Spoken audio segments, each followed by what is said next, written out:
I was doing 90 on black ice up Highway 50, hands rock steady on the wheel like I was born in a snowstorm. Passenger seat colder than a morgue slab because the 3 hand-painted truffle boxes I poured my soul into for 4 straight months were gone, snatched, laughed at, and tossed in the trash like they were dollar store candy. My phone kept lighting up the dark cabin every 2 seconds, mom blowing me up. 15 missed calls, 10 texts. The last one just, "Trish, where the hell are you?" I didn't feel panic, didn't feel guilt. For the first time in 28 years, I felt ice-cold clarity, like someone finally turned the volume down on all the noise in my head. I hit answer, let the silence stretch until it hurt, then said in a voice I didn't even recognize, "Hope y'all enjoyed my gift." Before she could start screaming, before she could demand I turn around and apologize for existing, I hung up, tossed the phone on the empty leather seat, and floored it toward the Nevada state line. Drop your city, and the moment you finally said, "I'm done being the family punching bag," and watch the rearview mirror get real clean, real fast. I'm reading every single one, no cap. My name is Trish Vance, 28, master chocolatier, black sheep of the richest, coldest, most judgmental family in northern Nevada, and the only person in the bloodline who ever got their hands dirty doing something that actually made people feel something.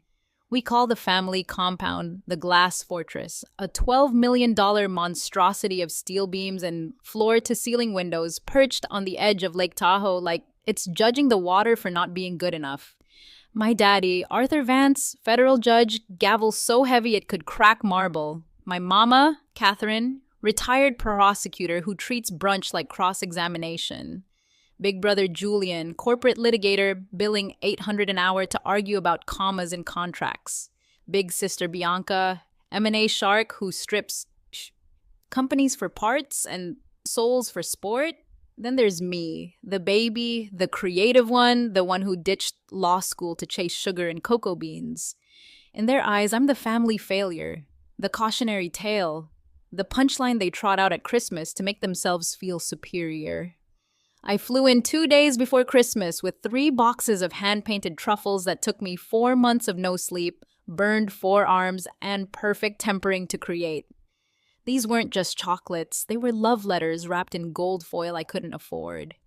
For Daddy, 7% dark Dominican with single malt scotch and smoked Malden salt. Strong, commanding, impossible to ignore.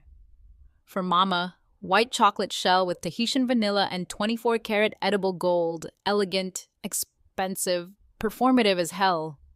For Julian and Bianca, I did a duo, one bitter as their personalities, one sweet to remind them what they lost. I was gonna leave them on the dining table Christmas morning like a peace offering. Like maybe this year they'd finally taste what I'd built and say, "Damn, Trish, you really did that." Instead, I walked past the study on Christmas Eve in my socks, silent as a ghost, carrying the boxes like they were fragile babies, and heard my own name slice through the air like a switchblade. "We can't keep funding this delusion, Arthur." Julian's courtroom voice, cold as the marble floors. "Trish is 28, making what, 50 racks a year selling cookies?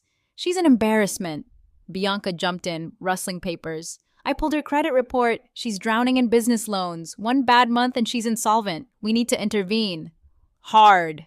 Daddy's gavel voice dropped. "Tonight after dinner we lay it out. No emotion. Hobby phase is over. I already talked to the firm. Julian can get her a paralegal gig.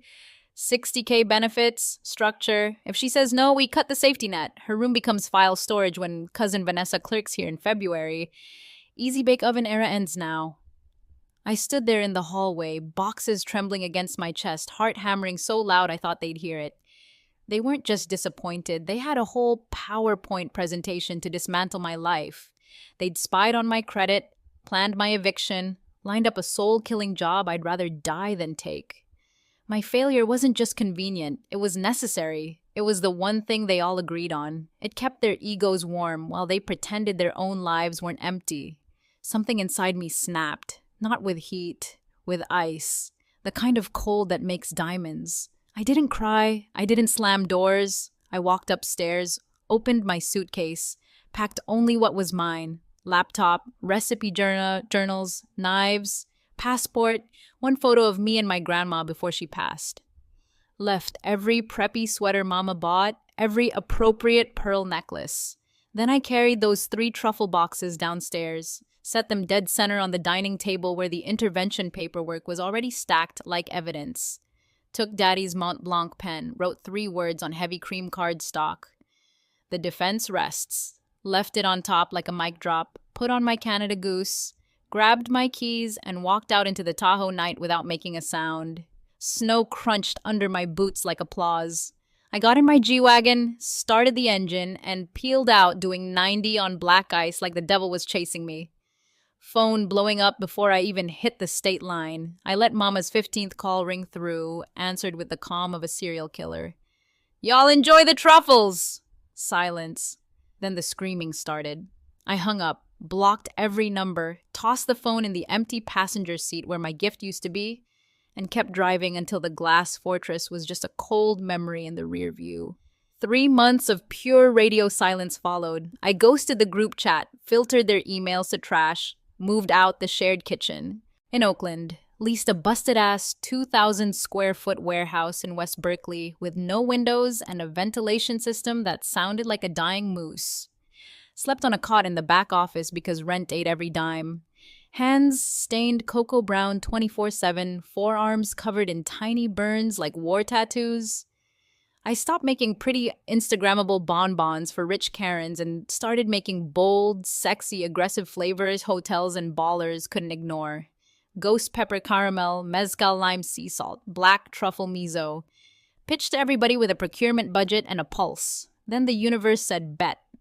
I landed a meeting with the global amenities director for Ritz-Carlton. Walked in wearing my chef coat, smelling like chocolate and ambition, let them taste 1 truffle, walked out with a $1.2 million exclusive contract. 5-year term, my logo on every minibar from Maui to Madrid. Signed the papers, wired the first advance to pay off every business loan, bought myself a warehouse condo in Emeryville with a view of the Bay Bridge, and ate a celebration burrito on the floor because I hadn't bought furniture yet. Easter Sunday rolled around. I'm in my kitchen overseeing a 12,000 unit production run when my phone lights up. Mama again. I answer just to hear the panic.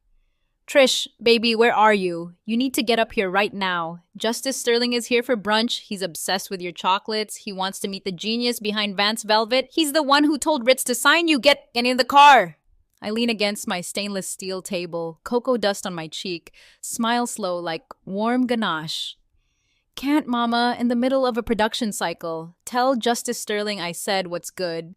And tell Daddy the Easy Bake Oven just paid cash for a condo and cleared 7 figures before 30. Gotta go, tempering calls." Hung up. Turned my phone face down. Went back to painting gold splatter on 5,000 truffles while my family choked on their own footnotes back in Tahoe. Word on the street, well, Maya's sister who caters their brunches, is the vibe was funeral level awkward. Justice Sterling spent 20 minutes asking why the Vance Velvet girl wasn't there. Talking about how he gifts my truffles to Supreme Court clerks, how he invested in my last seed round through a friend.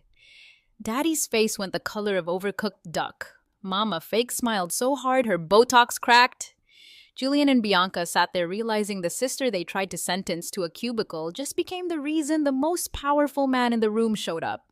They tried everything after that. The fake apologies, the "we were just worried," the "family sticks together." I left them on read so hard my phone started auto-correcting to "new phone, who dis?" Mama showed up at my warehouse unannounced one day with a Louis Vuitton gift bag like that was gonna fix 28 years of emotional terrorism. Security escorted her out. Daddy tried the guilt trip voicemail about legacy and blood. I saved it. Played it for my team. We laughed so hard we burned a batch. Worth it. Now, I'm 30, CEO of Vance Velvet, 8-figure revenue, products in every Ritz-Carlton and 4 Seasons worldwide, just broke ground on a 40,000 square foot factory in Oakland that'll employ 50 people from my old neighborhood. My condo has floor-to-ceiling windows that actually let light in, plants that don't die from judgment, and a kitchen island bigger than my old shared space. Every Sunday, I host brunch for my chosen family, the ones who show up with mimosas and hype instead of subpoenas and side-eye. We eat my truffles, play za, and toast to tables we built ourselves because the old one was rigged. Last I heard, the glass fortress is quieter these days. Daddy's blood pressure stays high. Mama drinks Chardonnay at 2 p.m. Julian and Bianca still billing hours, but nobody asking about their little sister anymore because the answer hurts too much. My old bedroom, still file storage. Good. Let the paper cuts remind them what they lost. So yeah, I went from the family disgrace to the one who turned cocoa beans into an empire they can't pronounce. And every time I bite into one of my own truffles, spicy, sweet, bold, unapologetic, I remember the night I walked out into the snow with nothing but 3 boxes and a middle finger in my heart. Best decision I ever made. Drop your city, and the moment you stopped begging for a seat at a table that was never meant for you and built your own with better lighting and people who actually chew with their mouths closed. I'm replying to every single story because somebody out there is still shrinking themselves to fit a family that wouldn't notice if they disappeared. Stop, walk, build, temper, shine.